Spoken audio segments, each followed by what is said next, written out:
भूकंप हा त्यातलाच प्रकार आहे बरं. हा उत्तरेमध्ये परवाच महाराज मागल्या आठवड्यामध्ये भूस्खलन झालं.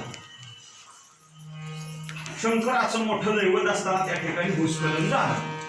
लोक विचारायला लागली बर का, देव तिथं असताना एवढं जग पाया पडायला जात असताना त्या ठिकाणी म्हणजे तीर्थक्षेत्रावर भूस्खलन व्हावं, गावच्या गाव चार गड्याकडे व्हाव्या, देवाला जावावं का नको आम्ही, असं का झालं.